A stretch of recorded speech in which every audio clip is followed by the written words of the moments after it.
Hey guys, tonight we slip softly into the sun-baked air of Alexandria, a place where marble palaces gleam beside the restless sea, and the scent of salt and incense drifts lazily in the breeze. You can almost hear the clop of donkeys on the cobblestones, the chatter of merchants hawking figs, and the distant, echoing songs of priests as they shuffle toward temples. We're going back more than 2,000 years, to the very first footsteps of a girl who would become the most famous queen of Egypt. Cleopatra VII Philopator. Her name alone makes history teachers perk up, but you're going to feel the streets as if you're walking them yourself. Now, before you wander too deep into the world of Cleopatra's youth, here's a reality check. If you were actually dropped into ancient Alexandria, you probably wouldn't survive the first week. The water might knock you flat, the sun would fry your northern hemisphere sunscreenless skin, and your sandals would be hopeless against donkey droppings. So, before you get comfortable, take a moment to like the video and subscribe, but only if you genuinely enjoy what I do here. And hey, I'd love it if you'd share your location and local time down below. I read them all, and it always feels like we're building this weirdly cozy global sleepover.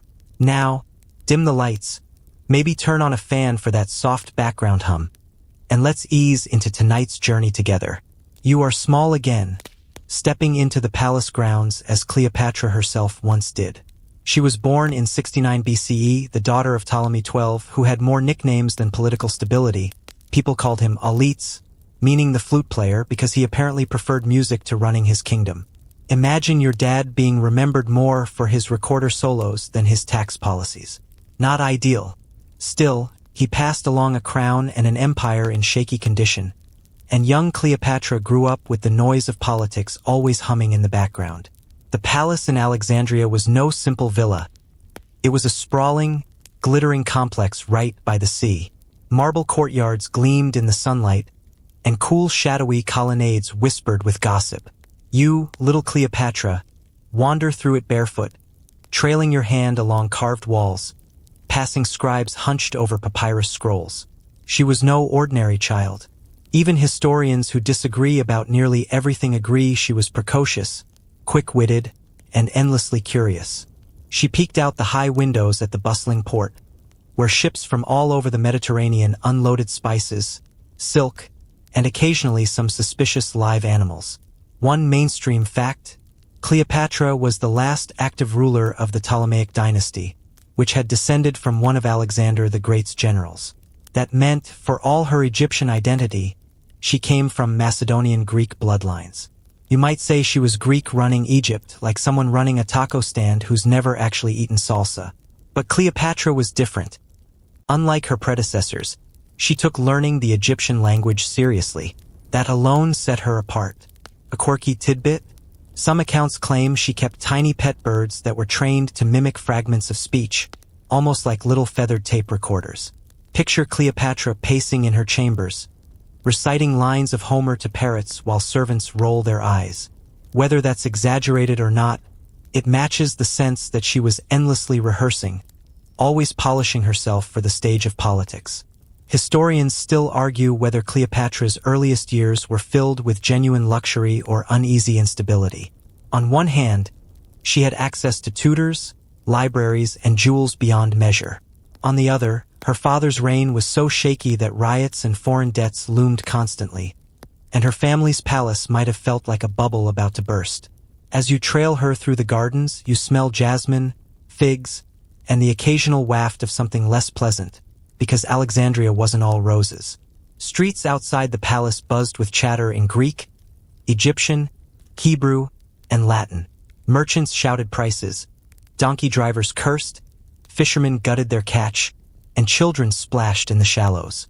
The city was a crossroads, a loud stew of cultures. Cleopatra soaked it all in like a sponge with eyeliner. In your mind's eye, you follow her to the famous lighthouse of Alexandria, one of the seven wonders. Imagine being a child and looking up at that enormous tower guiding ships safely into port. It stood more than 300 feet tall, with polished bronze mirrors flashing sunlight far out to sea. She must have stared at it often, knowing that her city, her home, was literally the shining beacon of the known world. One day, a tutor presses scrolls into her hand. Maybe Plato, maybe poetry, maybe lists of fish in the Nile. She reads hungrily, with that peculiar mix of seriousness and curiosity children sometimes have. You glance at her brothers and sisters, most of whom are busy squabbling or lazing in the sun, and you can sense why she stood apart. She was watching, memorizing, rehearsing. Even at 10 years old, she was playing the long game. The sound of the sea murmurs in the background, a constant lullaby. The palace guards gossip about debts. The servants trade rumors about the king's flute practice. And little Cleopatra leans out the window, whispering words to herself in different tongues. Already, you can feel the weight of expectation pressing softly on her shoulders. Already, you know this is no ordinary girl. And somewhere in the corner, a parrot squawks back, mispronouncing the Greek for crown. That's your third gentle joke for this stroll. Don't worry. There are many more as we wander along. You wander deeper into Cleopatra's palace, where the air is cooler and the stone walls seem to hum with echoes of lessons. If you press your ear to one of those painted pillars, you might swear you can hear the rise and fall of voices. Teachers correcting pronunciation, scribes chanting lists, children repeating words until their tongues stumble. Cleopatra was not like her ancestors, who often relied on interpreters to talk to their subjects. She, by contrast, became a walking polyglot. The mainstream fact here is striking. Ancient sources say Cleopatra spoke at least 7, maybe 9 different languages. Greek, Egyptian, Hebrew, Aramaic, Latin. Imagine your high school Spanish teacher fainting from delight. While many monarchs of her dynasty treated Egyptian as a language for peasants and priests, she mastered it. It was like the CEO of a multinational company deciding to learn the lunchroom slang. It showed people she wanted to connect, and it gave her leverage. When foreign ambassadors arrived, she could skip the middleman and listen with her own ears. Picture her now, a teenager, pacing barefoot on cool tile floors while a tutor drones, "Ego sum, tuus," Latin phrases swirling in the air. She repeats them until they stick. She rolls sounds on her tongue like a wine taster with consonants. Sometimes she makes mistakes, and her teacher winces, but Cleopatra laughs, adjusts, and tries again. She is playful even with grammar. A quirky tidbit? There are whispers she experimented with different accents just for fun, slipping into rustic Egyptian village tones one day, and high Attic Greek the next, like a mimic testing stage voices. Imagine her surprising a servant by suddenly greeting them in flawless native Egyptian, the kind of language no queen had bothered with for centuries. The servant probably dropped the bread tray in shock. Historians still argue whether her talent for languages was pure genius or simply the result of relentless drilling from an early age. Some think her multilingualism has been exaggerated. After all, ancient writers loved to romanticize rulers. Others insist the sheer volume of reports makes it credible. You stand in the middle, shrugging, as Cleopatra smirks knowingly from across the centuries, like someone enjoying a private joke. As you follow her through the palace corridors, you hear scraps of different tongues echoing like an orchestra tuning up. In one chamber, Greek philosophers debate whether atoms exist. In another, Jewish scholars pore over texts of the Torah. Further down, Egyptian priests chant hymns to Isis. Cleopatra flits between these groups like a hummingbird, listening, nodding, slipping into each language as easily as sliding into silk robes. Step into her study chamber. Lamps flicker with oil flames. Scrolls pile high, smelling faintly of glue and reeds. A wax tablet bears her scrawled notes. She's probably jotting down phrases, maybe doodling a snake or two in the margin. Outside, Alexandria thrums with the world's voices. Sailors shouting in Phoenician, Nubian traders haggling, Roman soldiers bragging loudly after too much wine. And she is the queen-to-be who can understand nearly all of it. You can almost hear her testing herself in the mirror. "Welcome, honorable envoy. So pleased you could travel safely. No, I do not owe your boss tribute. Practice, repeat, practice." She probably grins at herself after nailing a phrase in a tricky accent, much like you might grin after finally remembering the difference between who and whom. The palace cat. Yes, there's always a cat. Wins between her ankles. She murmurs to it in Egyptian, and the cat, being a cat, ignores her entirely. Even Cleopatra couldn't win that argument. The significance of all this becomes clearer as you walk with her toward the throne room. Being able to bypass interpreters gave her enormous power. Imagine negotiating with Julius Caesar or Mark Antony without the delay or distortion of translation. Imagine the subtle cues you can pick up when you hear the exact tone, the hesitation, the emphasis. Cleopatra could catch all of it. She could charm or correct instantly. That's not just talent, it's strategy. Out in the city, farmers complain about taxes in Egyptian. Soldiers mutter in Latin. Philosophers grumble in Greek. Cleopatra strolls past and tosses back responses in each language. A chameleon queen before she even wears the crown. And somewhere, in the background, you hear a tutor sigh as she decides to switch mid-lesson from Latin declensions to Egyptian poetry. Because why not? You almost pity her teachers. Almost. So you trail her back out into the Alexandrian dusk, where the lighthouse flashes over the harbor and the air tastes of salt. Cleopatra's head is full of verbs and vowels, of syllables stretched like harp strings. She is still just a girl, but she is already learning the trick that will make her unforgettable. The ability to make every visitor, every subject, every ally feel she speaks directly to them. And perhaps, as you drift behind her, you realize you've been listening to this in your own language all along. Proof that a queen's gift for tongues still echoes across the centuries. You slip quietly back into the palace halls, and this time the air feels heavier, charged with tension. The marble seems colder underfoot, and the voices drifting through the corridors are not tutors teaching verbs but siblings whispering plots.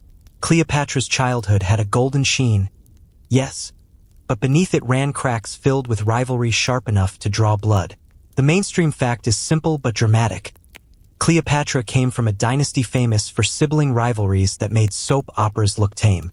The Ptolemies married siblings, fought siblings, poisoned siblings, sometimes all three in the same decade. Imagine family game night if the Monopoly set came with real daggers. Cleopatra had 2 brothers, both named Ptolemy, and several sisters, including the ambitious Arsinoe. The crown passed between them like a hot potato no one wanted to drop, except that dropping it meant exile or worse. You drift with Cleopatra down a corridor lined with statues of earlier pharaohs, each staring sternly as if to remind her. Family is your ally and your enemy. She keeps her chin high though she is still young. Somewhere nearby, a servant hurries past carrying a tray of figs. You swear you hear a whisper behind a curtain. The king favors her, followed by silence. A quirky tidbit? Ancient gossip claimed that Cleopatra's father once dressed up as the god Dionysus for public parades, complete with ivy crown and wine cup. Imagine your dad wobbling through town like a tipsy party god while creditors pound on the palace gates. The children, including Cleopatra, had to grow up in that absurd mix of pomp and near bankruptcy. Rivalries among siblings often sparked because their father's rule left the kingdom unstable. One wrong move, and an ambitious brother or sister might seize power. Historians still argue whether Cleopatra's relationship with her younger brother Ptolemy XIII began peacefully or was adversarial from the start. Some sources suggest she tried to guide him as co-ruler when their father died. Others hint that from the moment the diadem touched his head, he schemed to edge her out. You can imagine both scenarios.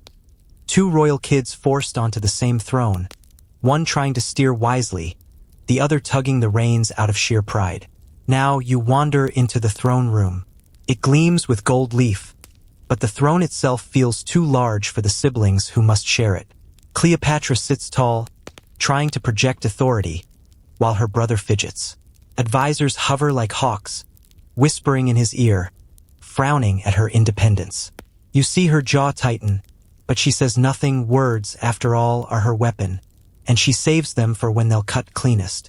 Walk with her later into the palace gardens, where figs hang heavy and pools shimmer with reflected moonlight. She might pause beside you and mutter, "They want him to rule alone." You nod silently, aware that every rustling bush might hide an eavesdropper. You remember how earlier she studied languages. Now she puts that skill to work, eavesdropping on servants gossiping in Egyptian, scribes muttering in Greek, even soldiers whispering in Latin. Knowledge was her armor. In a household where siblings sharpened daggers, knowing the whispers before they struck mattered more than jewels. At the heart of this tension stands Arsino, her sister, who will one day lead a revolt against her. Picture two young women side by side at dinner, smiling politely while imagining each other's downfall.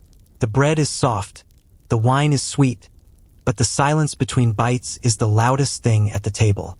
And still, Cleopatra's humor flickers even here. One evening, she jokes to a servant that if her father keeps dressing like Dionysus, soon the family will be forced to pay debts in amphoras of cheap wine. The servant laughs nervously, unsure if laughter itself is safe in a house where ears report everything. The truth is, Cleopatra's childhood was not the carefree frolic of a Disney princess. It was a balancing act on a thin rope stretched between ambition and survival. You feel her small hand gripping yours as you walk past her brother's smirk, past her sister's calculating eyes. Every corner is a test, every feast a performance. Outside the palace walls, Alexandria bustles happily with sailors, merchants, and philosophers. Inside, a family drama simmers hotter than the desert sun. The girl who once whispered to parrots is now whispering only to herself, rehearsing arguments, preparing strategies. She knows that someday she'll need more than wit to survive. She'll need timing, allies, and just enough ruthlessness. And as you drift into the shadows of the palace that night, you feel the tension coiled like a snake. Cleopatra lies awake on her couch, staring at the ceiling, her siblings only a few rooms away. Family dinners will never be boring here. You're back in the palace, but this time the rooms feel charged with anticipation, as if the very columns are leaning forward to listen. Cleopatra has grown into her role, a young queen navigating treacherous waters, when suddenly the tides of history sweep in a new player, Julius Caesar, and you're about to hide in a rolled-up carpet. The mainstream fact is unforgettable. When Caesar marched into Alexandria in 48 BCE, Cleopatra was in the middle of a civil war with her younger brother, Ptolemy XIII. She had been forced out of the city and needed a dramatic way to re-enter. So, she had herself smuggled into Caesar's quarters rolled inside a carpet, or possibly a linen sack, depending on which historian you believe. Either way, picture this. Rome's most powerful general opening his door, expecting a gift rug, and instead, out pops a queen, dusting herself off like, surprise. That's how alliances begin.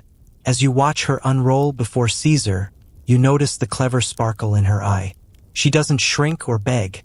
She performs. Cleopatra knew the power of spectacle.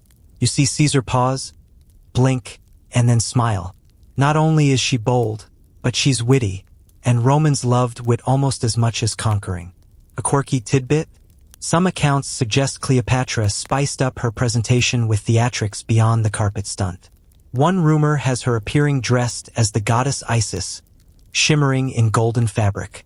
Imagine staging your own entrance so dramatically that your new ally has to stop and wonder if he's meeting a mortal or a marketing genius. Historians still argue whether Caesar's admiration was more political or personal. Did he genuinely fall for her charm at first sight? Or was he simply calculating how aligning with her would stabilize Egypt, secure Rome's grain supply, and irritate his enemies back home? Maybe it was both. You lean against a pillar and watch the subtle dance begin. Cleopatra speaks, Caesar leans in, and the power dynamic starts to shift. Now, follow them out into Alexandria at night. Lanterns glow along the harbor, casting trembling reflections on the water. Cleopatra guides Caesar through her city like a hostess with nothing to hide.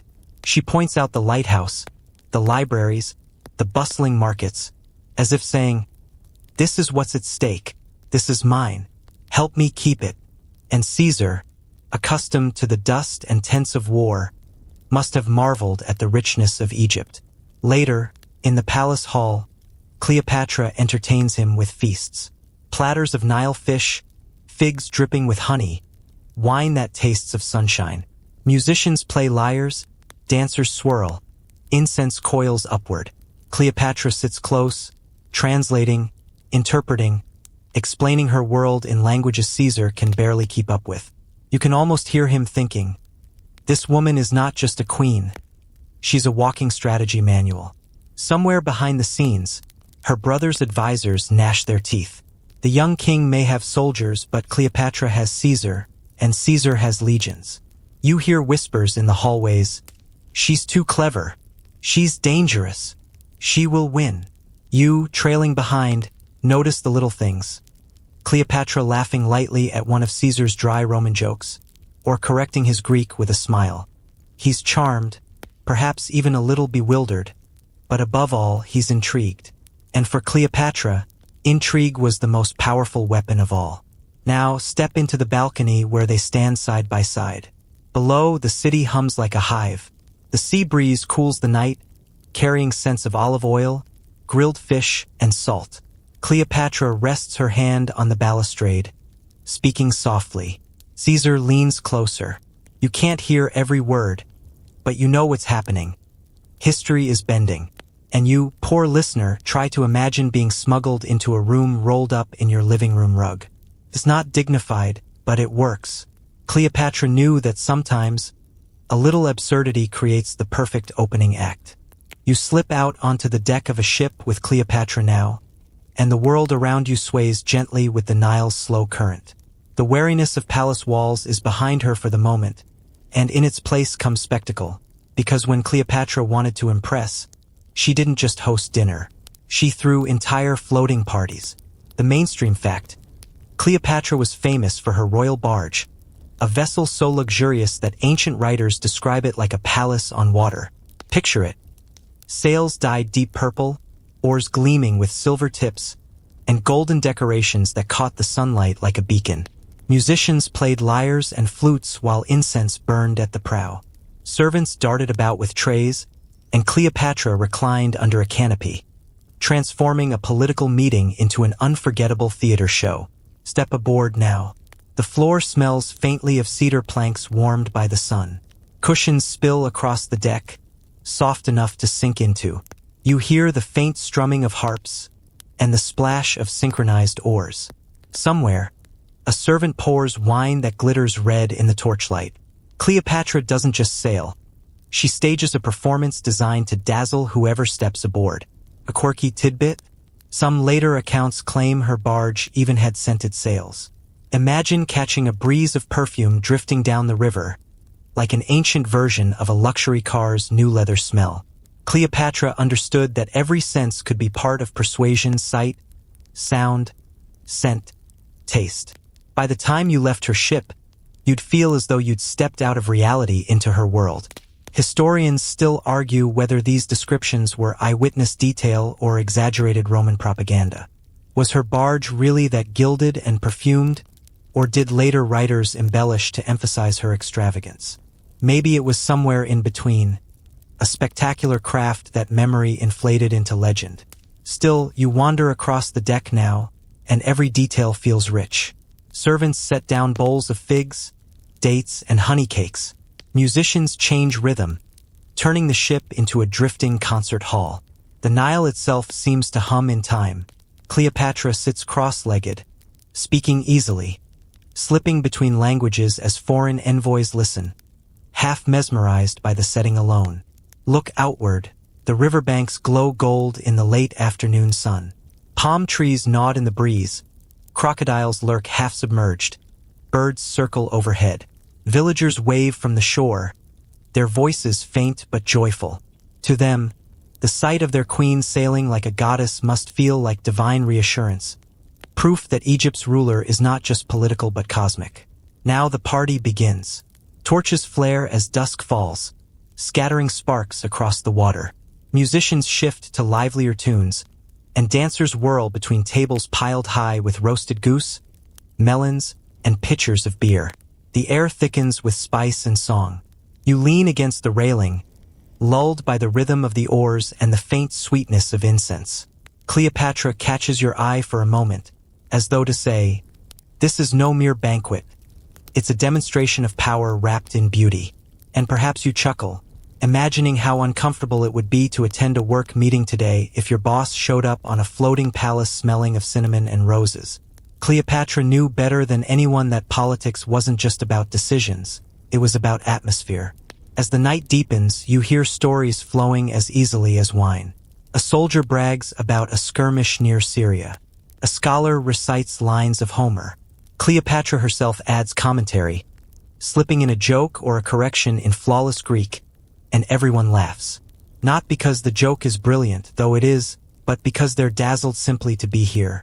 From the distance, the lighthouse of Alexandria glows faintly, reminding you where you are. Yet for tonight, the world feels small, contained within Cleopatra's barge. The stars will overhead, reflected in the dark water, and the Nile whispers softly below, as if carrying secrets downstream. And as you curl up against a pile of cushions, half asleep, you realize this was Cleopatra's true magic. She knew how to make politics feel like a dream you never wanted to wake from. The party on the Nile drifts into memory as you trail Cleopatra back into the quiet privacy of her chambers. The air smells of perfumed oils, and the flicker of lamps throws shadows across walls painted with lotus flowers and gods with falcon heads. Here, far from political councils, Cleopatra nurtures her other reputation, the queen of curious beauty rituals. The mainstream fact is clear. Cleopatra was famous for her elaborate self-care. Ancient sources insist she bathed in donkey's milk to keep her skin soft. Imagine the logistics. Hundreds of donkeys producing milk daily, servants carrying buckets.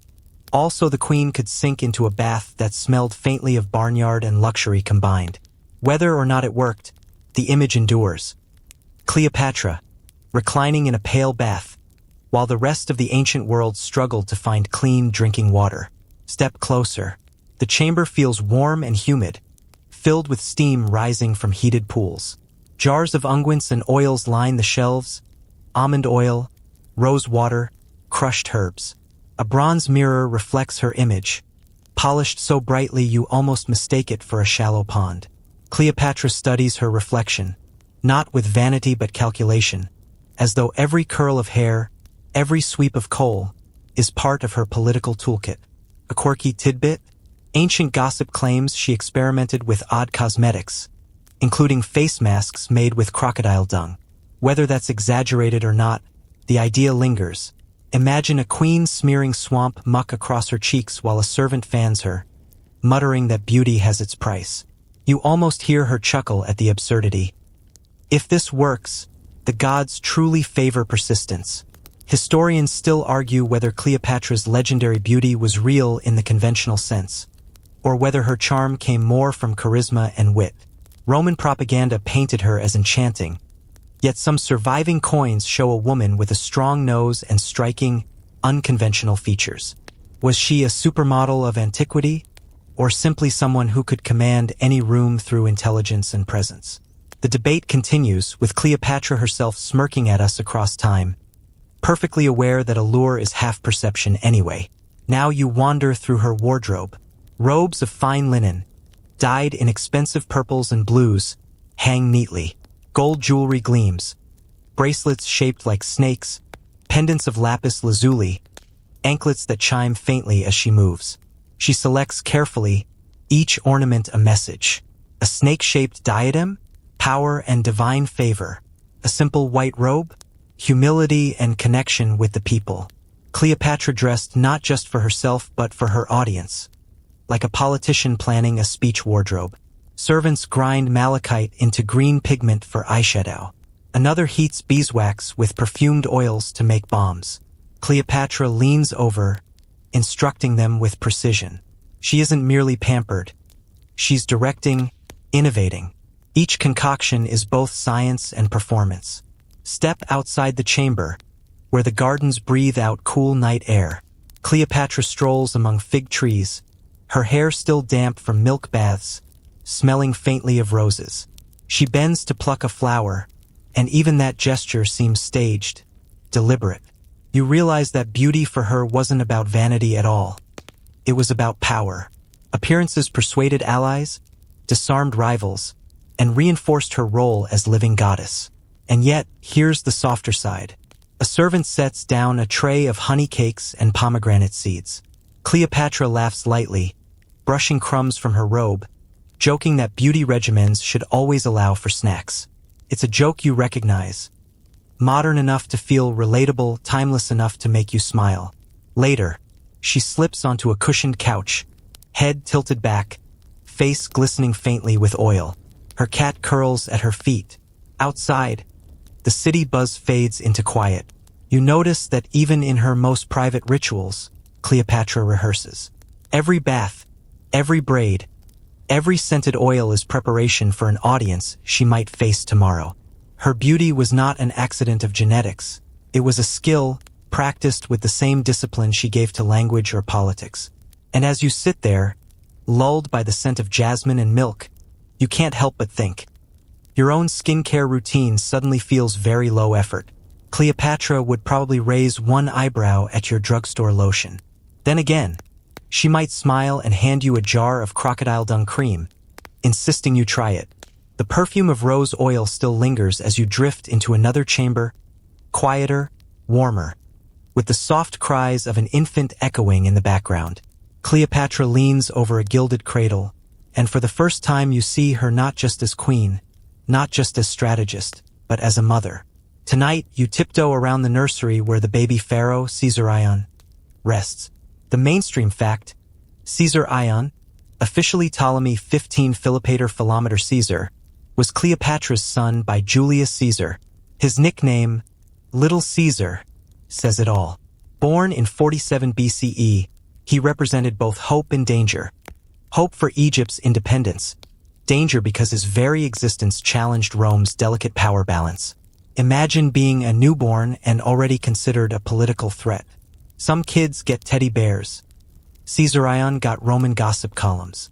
The nursery itself feels like a jewel box. Linen curtains flutter in the breeze, painted with protective symbols. Eyes of Horus, lotus blossoms, golden cobras. The cradle gleams with inlays of lapis lazuli. A nurse sings softly in Egyptian, her voice rising and falling like the Nile's current. Cleopatra herself sits nearby, stroking the infant's hair, whispering words and languages he'll never quite grow old enough to master. A quirky tidbit? Ancient writers say Cleopatra had a fascination with horoscopes and may have cast Caesarion's birth chart. Imagine the queen unrolling a papyrus scroll, tracing planetary alignments, muttering, "He'll be bold, stubborn, maybe a little too fond of figs." Whether that detail is true or not, it matches her reputation for blending politics with mysticism. Historians still argue whether Caesar ever acknowledged Caesar Ion as his son.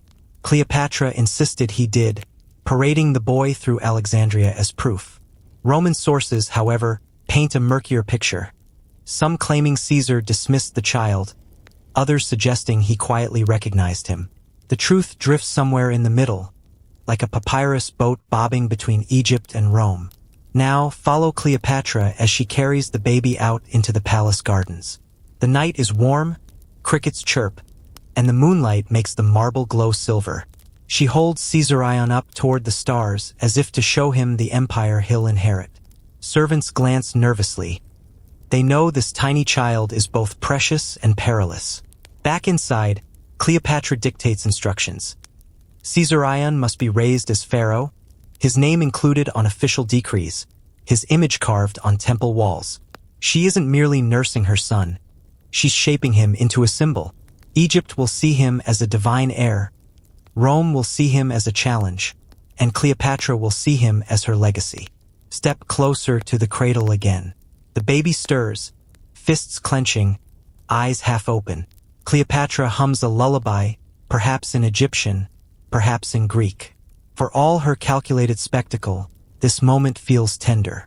Her voice softens, her gaze lingers, and for once she seems less like the queen who stages floating palaces and more like a mother lost in the small miracle of new life.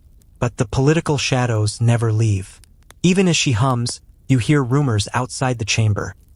Roman envoys whispering about succession, Alexandrian officials debating loyalty, rivals plotting how to use the baby's existence against her.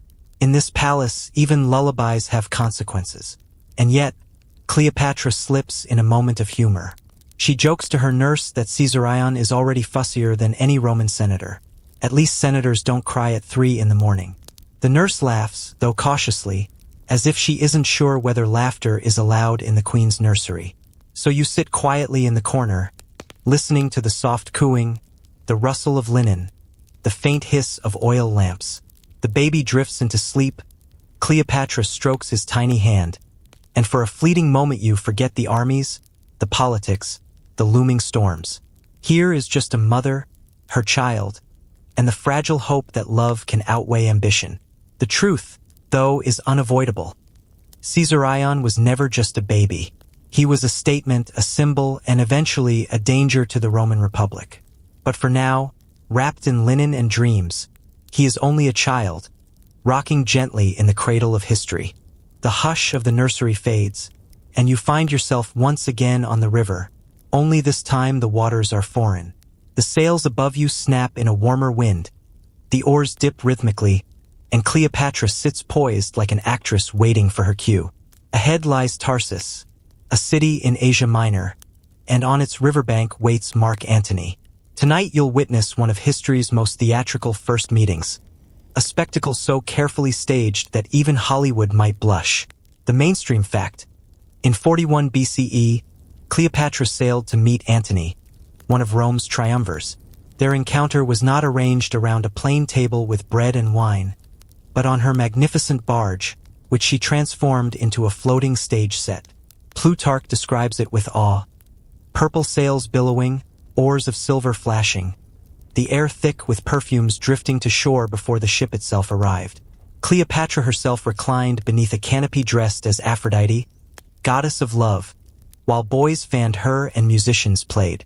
Antony, caught off guard, was left gawking like a man who just walked into a Broadway show instead of a diplomatic meeting. Step onto the deck. The wood creaks beneath your feet, polished smooth, and the scent of frankincense fills your lungs. The sails ripple, releasing waves of perfume into the hot evening air. Even before the ship touches shore, crowds gather, murmuring, craning necks. They've never seen anything like it. Children scramble onto rooftops, merchants abandon stalls, soldiers jostle for a glimpse.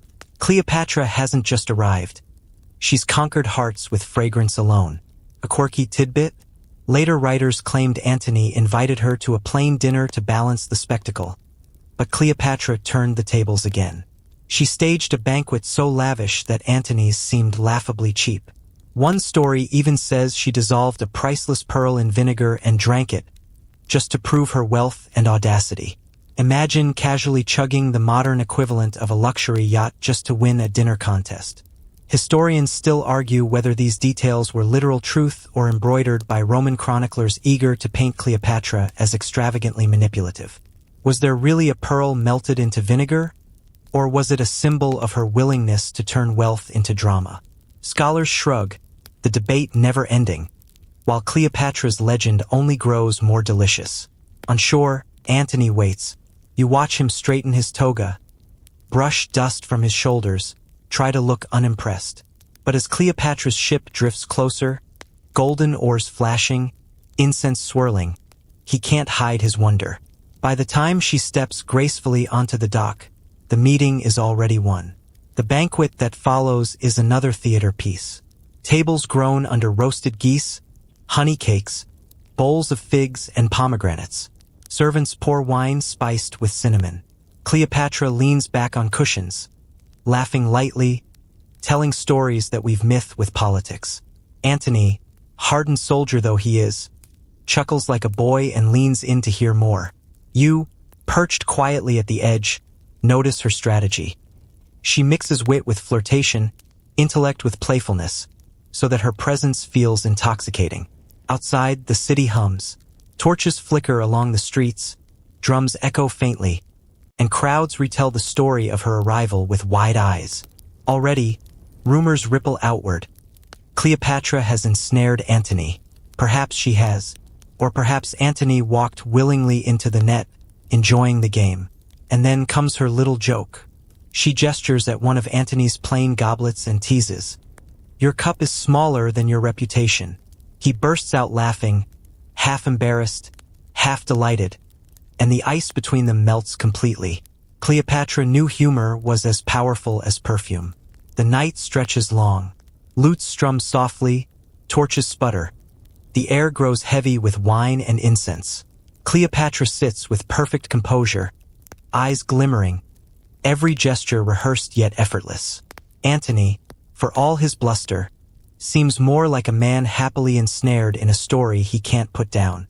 As the banquet winds down, you lean against a marble pillar, eyelids drooping, lulled by music and the steady murmur of voices. Cleopatra's voice is low, steady, like the Nile itself, carrying Antony, and you, into a current impossible to resist. The torches of Tarsus flicker out, and by the time you blink again, you're no longer in Asia Minor. You're seated at a low table in Alexandria, the air thick with spices, chatter, and the faint tinkling of cymbals. Cleopatra reclines on a couch of embroidered linen, Mark Antony sprawled comfortably beside her. Their dinners are legendary, and tonight you're about to watch them push the very definition of excess. The mainstream fact: Cleopatra and Antony became notorious for hosting banquets of staggering scale. Ancient sources describe them as almost daily affairs, where hundreds of guests feasted on roasted game, exotic fish, and wines imported from across the Mediterranean. They even formed a dining society called the Inimitable Livers, a group dedicated to surpassing one another in extravagance. If you've ever gone too hard at an all-you-can-eat buffet, imagine that multiplied by about 1,000 and dressed in silk. You glance down at the table. Silver platters grown under honey-glazed ducks, eels stuffed with herbs, and pyramids of figs. The smell of cinnamon and coriander drifts upward, making your stomach churn with both hunger and slight disbelief. Servants bustle with pitchers of wine, pouring cup after cup, while musicians in the corner pluck lutes. Cleopatra watches with amused calm, sipping slowly, while Antony encourages more rounds like a man who's never met a limit he respected. A quirky tidbit: the famous pearl story you glimpsed earlier resurfaces here. Pliny the Elder tells us Cleopatra bet Antony she could throw the most expensive dinner ever. She removed one of her massive pearl earrings, dissolved it in vinegar, and drank the mixture in a single gulp. The value of the pearl, Pliny claimed, was worth entire estates. Was this culinary stunt real, or an overripe legend? Hard to say. If it was vinegar, you can imagine Cleopatra grimacing as she swallowed, muttering, "Anything for the bit." Historians still argue whether the story was invention by Roman authors who wanted to frame Cleopatra as wasteful and decadent. The pearl might never have dissolved properly. Perhaps the tale was a metaphor for her knack at turning wealth into spectacle. Yet the image endures. Cleopatra sipping luxury like it's lemonade while Antony looks on, stunned. As the banquet continues, you notice how strategy underpins the indulgence. Cleopatra doesn't just eat and drink. She orchestrates. She chooses dishes symbolic of Egyptian fertility, arranges entertainments that flatter Antony, even selects wine vintages with pointed historical connections. To her, the dining table is as much a battlefield as the Nile. And Antony? He leans in, wiping grease from his beard, laughing loudly, absolutely enchanted. At one point, he tries to match her extravagance, demanding an even grander feast for the next evening. Cleopatra smirks knowingly, already planning how she'll top it again. You can almost hear her whispering, "Your move, General." The sensory overload presses down on you. The torches crackle, wine sloshes. The air is sticky with roasted meat and incense. Musicians play in rising waves. Dancers spin in veils of gold. You're full just watching, the way one gets sleepy after too large a meal. And then comes a joke. Antony, half drunk, raises a whole roasted goose like a trophy and declares it his new war standard. Cleopatra quips that at least this general won't desert him. The crowd roars with laughter, and Antony beams, ridiculous but utterly charmed. Hours later, when the platters are bare and the guests drowsy, Cleopatra leans back with feline grace, while Antony drifts toward slumber, his cup tipped at an angle. You too feel the weight of the feast, eyelids heavy, lulled by the sounds of clinking cups and fading music. In this haze of food and wine, you realize Cleopatra's genius wasn't just her politics, or her beauty, or her alliances. It was her ability to make every moment, every barge, every banquet, every pearl, a A story so memorable that centuries later, here you are, still sitting at her table, still chewing on the legend. The wine-sweet fog of the banquet dissolves, and you find yourself wandering down quiet marble corridors lit by oil lamps. The revelry is behind you now. Ahead lies a different arena, one quieter, but no less powerful. The libraries and learning halls of Alexandria. Here, Cleopatra wielded knowledge as deftly as she had wielded pearls and perfume. The mainstream fact: Alexandria was home to the Great Library, one of the most ambitious repositories of knowledge in the ancient world. Scrolls were gathered from every corner of the Mediterranean, science, medicine, philosophy, mathematics, all copied and catalogued by scribes. Cleopatra grew up in this environment, and unlike many monarchs who relied on advisors, she studied directly. Ancient writers say she was fluent in multiple languages, including Egyptian, which even her Ptolemaic ancestors had neglected. This gave her an unusual ability to connect with subjects across cultures. Step into the reading chamber. The scent of papyrus fills your nose, mixed with beeswax polish and a faint hint of lamp smoke. Shelves line the walls, packed with scrolls. Astronomy next to cookery, poetry next to tax records. Scribes sit hunched, their styluses scratching quietly. Cleopatra glides among them, trailing a finger along spines of rolled parchment, pausing to unroll one with an image of stars. A quirky tidbit? Some sources suggest Cleopatra herself may have written works on medicine and cosmetics, now long lost. Imagine the queen penning recipes for herbal ointments or the proper ratio of honey to salt for treating wounds, only for those scrolls to vanish into history. It's the ultimate missing file moment. Her royal DIY secrets, buried in the ashes of time. Historians still argue whether Cleopatra personally spent hours studying in the library or whether that image was exaggerated by later admirers eager to paint her as philosopher queen. Was she truly poring over Aristotle's notes by lamplight, or simply smart enough to stage herself as a patroness of wisdom? The debate lingers, like the faint smell of old parchment in your nostrils. You settle cross-legged on the cool stone floor as Cleopatra hosts a gathering of scholars. Philosophers drone gently about planetary orbits, while mathematicians scribble calculations in the sand with reed pens. Cleopatra listens, occasionally interrupting with a sharp question that makes even the boldest scholar pause. You can sense her satisfaction. She is not merely ornamental here, but the conductor of intellectual symphonies. The conversations drift from stars to politics. How might lunar cycles affect harvests? How could Greek philosophy blend with Egyptian tradition to create loyalty among the people? Cleopatra nods, making mental notes. She is building not just knowledge but tools of governance. In this moment, she feels less like a queen draped in gold and more like a student who never stopped taking notes. As the night wears on, torches flicker lower, shadows stretch across the scroll-lined walls. The scholars pack their things, mumbling final thoughts, while Cleopatra lingers, gazing at a map of the Nile painted across a scroll.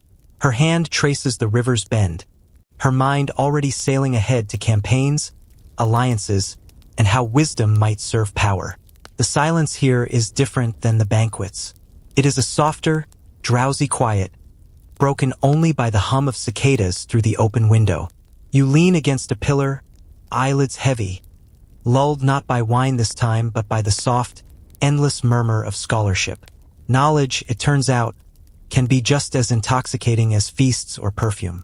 You breathe in the papery air, eyes closing, as Cleopatra's voice echoes gently in your ears. A queen who understood that ruling wasn't just about swords and gold, but about ideas written in ink, stored in scrolls, and whispered in the stillness of the library. The whisper of papyrus fades, and when you open your eyes again, the scene has shifted. You're no longer in marble halls but outside under a wide Egyptian sky, where the air hums with cicadas and the Nile glitters like molten silver. Alexandria feels distant. Now you're walking through villages, dusty fields, and temple courtyards, seeing how Cleopatra's reign trickled down into the everyday rhythms of her people. The mainstream fact: Cleopatra wasn't only a queen of palaces and banquets. She also actively involved herself in the governance of Egypt, paying attention to agriculture, religion, and local traditions. Unlike earlier Ptolemies, who were more Greek than Egyptian in culture, she made efforts to adopt Egyptian customs and present herself as pharaoh in the traditional sense. Statues and temple reliefs show her in full Egyptian regalia, offering to the gods just like native rulers before her. For ordinary Egyptians, this was no small gesture. It meant recognition, even reverence, for their heritage. You step into a wheat field, where farmers bend beneath the sun, scythes slicing rhythmically. The air smells of warm straw and sweat, and a faint breeze carries the scent of mud from irrigation channels. One farmer tells you, almost dreamily, that Cleopatra reduced taxes during a famine. Whether or not that story is completely accurate, you sense the hope people pinned on her as protector of the harvest. A quirky tidbit? Some records hint that Cleopatra distributed grain to Roman allies as part of diplomacy, effectively using food as foreign policy. Picture her scribes tallying bushels while Roman envoys tried to flatter her, only to be handed a receipt that doubled as a reminder of who held the breadbasket of the Mediterranean. Historians still argue whether Cleopatra's economic measures were visionary or desperate. Was she genuinely easing burdens, or just scrambling to keep Egypt afloat while Rome tightened its grip? Like the Nile's seasonal floods, interpretations rise and fall.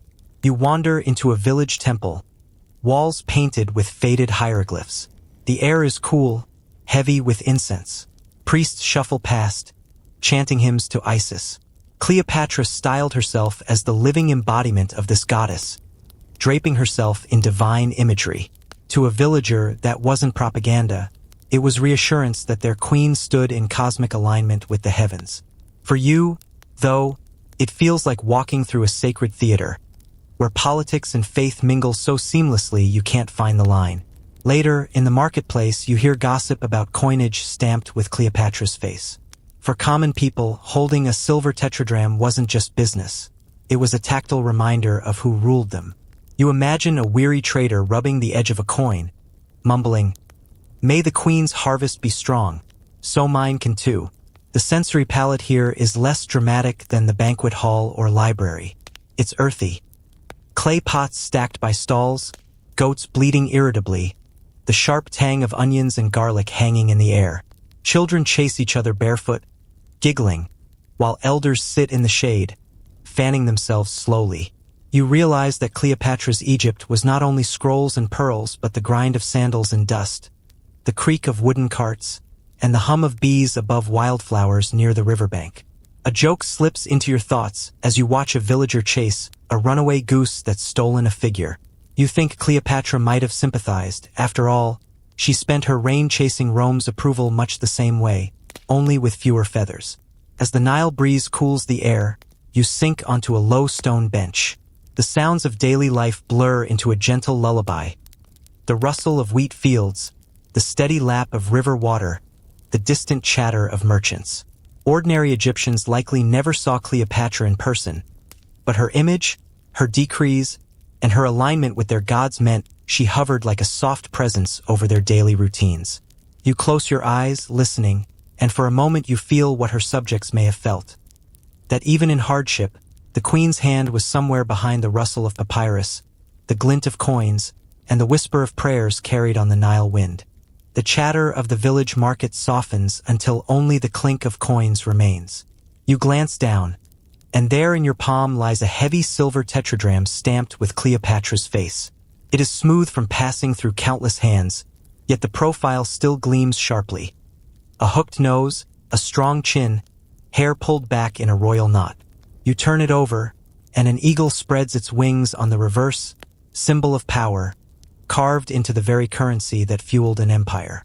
The mainstream fact: Cleopatra issued coinage not only in Egypt, but also across territories touched by her alliances. Her portraits on coins were strikingly unidealized, less flawless goddess, more formidable ruler. Unlike other monarchs who prettied up their images, Cleopatra leaned into features that signaled authority.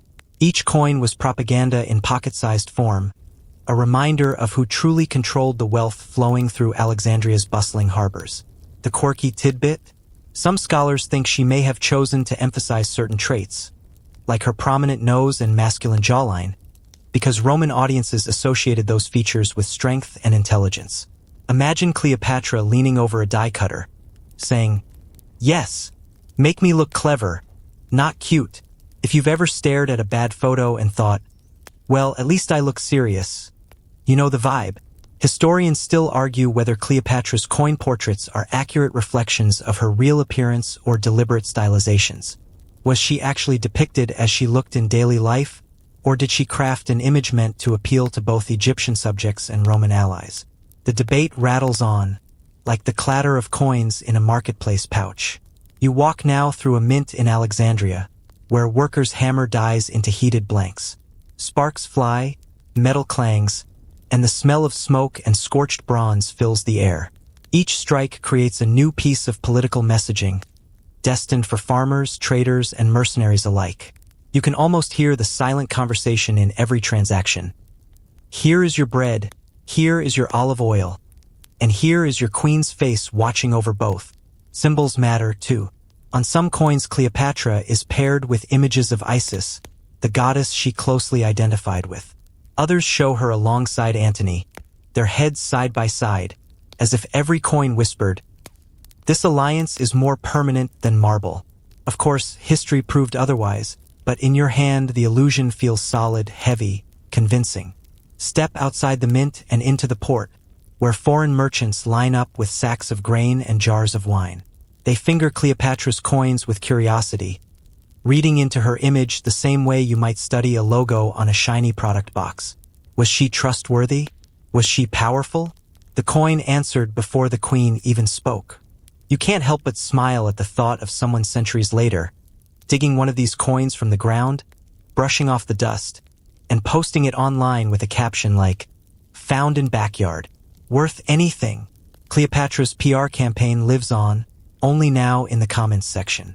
The sun lowers, and the coin in your hand glows with the last gold of daylight. You rub your thumb across Cleopatra's profile, feeling the grooves. This small disc carried not only commerce but also identity, legacy, and ambition. While statues crumbled and papyrus burned, the coins endured, slipping quietly into soil, waiting for rediscovery. And as night falls, you tuck the coin into your pocket, the faint metallic weight reminding you that Cleopatra's story wasn't only written in scrolls or temples, but pressed into silver, traded in markets, and hidden in the clink of everyday life. The coin in your palm grows warm, then fades away like a dream. When you open your eyes again, you're in Rome.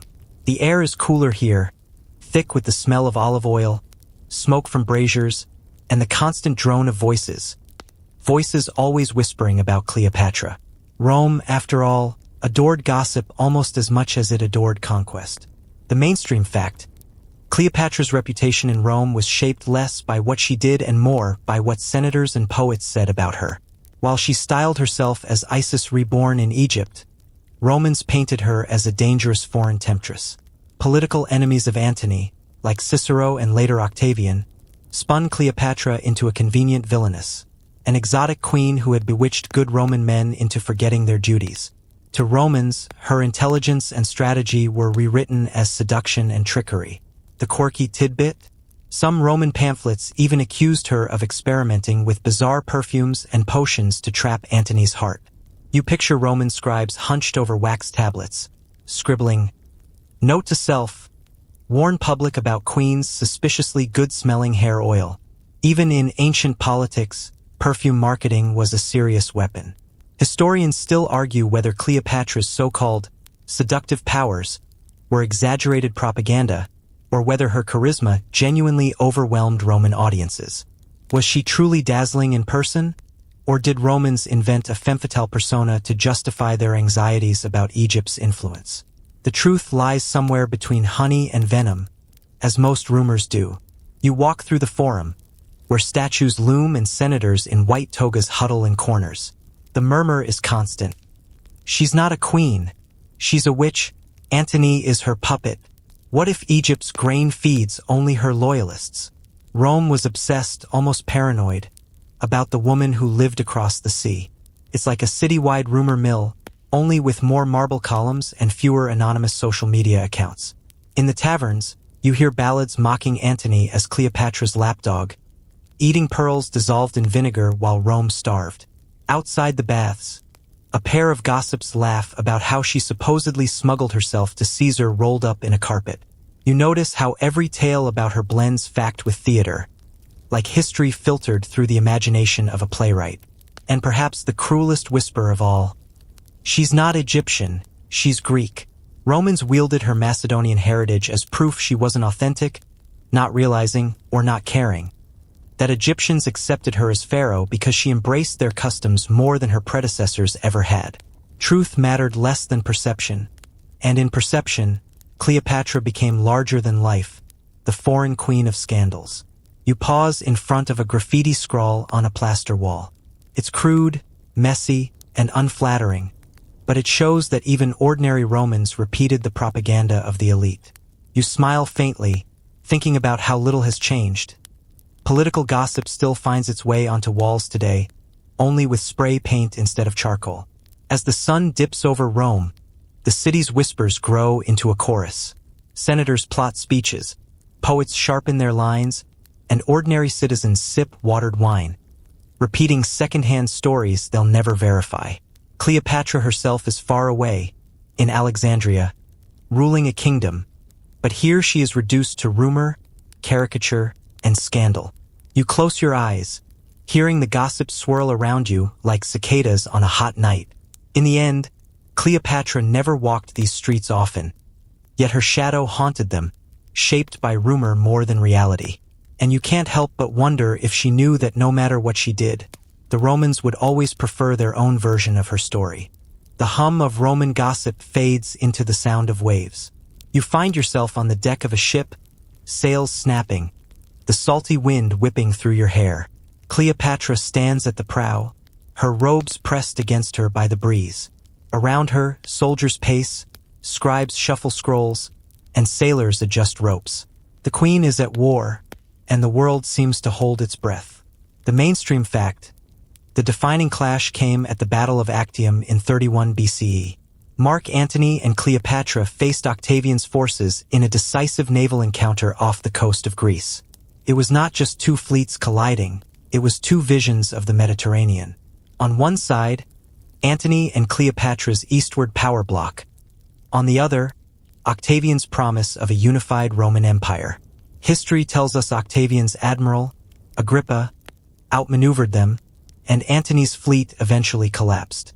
A quirky tidbit: ancient writers claim Cleopatra commanded her own squadron of ships decorated with purple sails and gilded prows.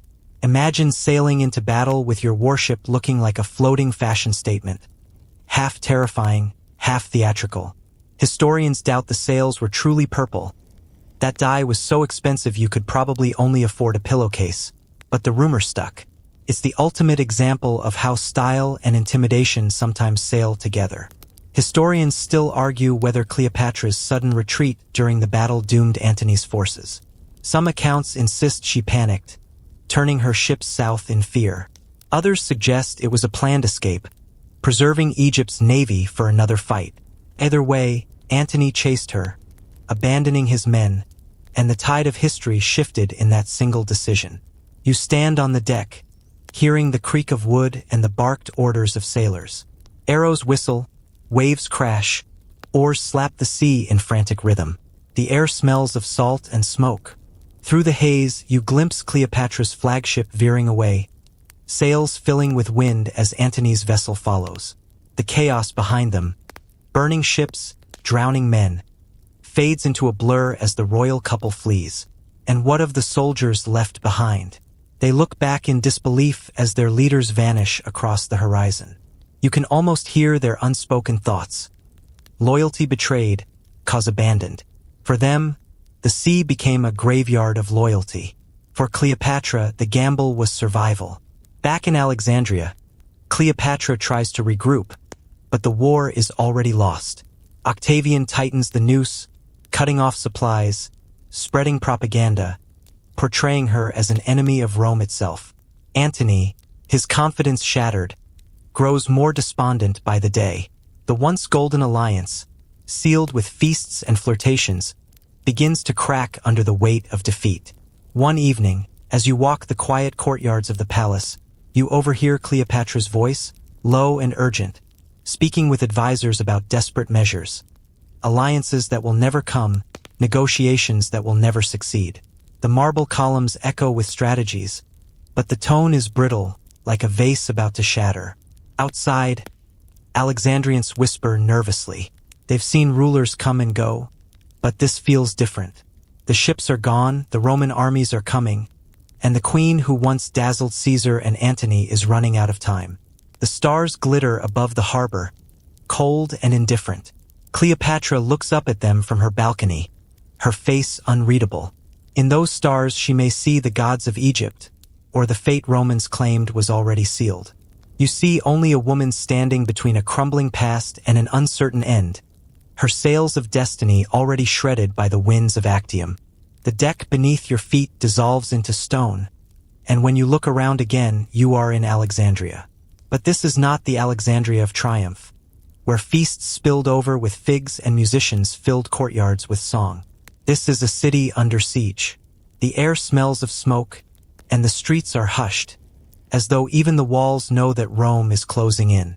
The mainstream fact: Octavian's armies marched on Egypt in 30 BCE. Antony's forces dwindled, desertions grew, and the man who had once been Caesar's right hand found himself cornered. Tradition says Antony fell on his own sword, dying in Cleopatra's arms after being carried into her mausoleum. Cleopatra, left alone to face Octavian, retreated into a chamber with treasures and loyal attendants, making a final, fateful decision. The quirky tidbit: the story of her death is wrapped in as much mystery as myth. The most famous version claims she arranged for a basket of figs to be delivered, with a venomous asp hidden inside. After a final meal, she supposedly let the snake bite her, slipping into death with regal calm. But was it really an asp? Some suggest ointments or poisons instead, cleverly disguised. You imagine Cleopatra giving her attendants a look that says, "Don't ruin the drama. Just let the Romans think snake." Historians still argue whether Cleopatra's death was a deliberate suicide or perhaps even orchestrated by Octavian, who would have benefited from controlling the narrative. If she did die by snake, was it symbolic? A queen of Egypt choosing an Egyptian emblem to end her story, or just later invention? The debate lingers like incense smoke in a sealed chamber. You stand in that mausoleum now. The torches flicker. Shadows stretch across walls stacked with gold and jewels meant to accompany a queen into eternity. Cleopatra reclines on a couch, calm but pale, her gaze steady as attendants hover nearby. In her eyes, you see no fear, only calculation. The same woman who once staged a meeting with Caesar inside a rolled carpet now stages her exit with equal flair. Outside, the Roman soldiers pound at the gates. Octavian waits, impatient but eager. He has his victory secured, but he craves the spectacle of parading Cleopatra in chains through Rome. She denies him this. In choosing her own ending, she denies him the satisfaction of turning her into a trophy. The chamber grows still. The queen's breathing slows, then softens until it is indistinguishable from silence. Attendants weep quietly, their tears catching the glint of torchlight. You notice how calm it feels here. Not tragic, but strangely serene. Perhaps this is how Cleopatra wanted it. The final act, curated like a work of art. Later, Octavian enters. The queen is gone, her body wrapped in royal linens, the treasure shimmering uselessly in the half-light. He sighs, frustrated, perhaps even impressed.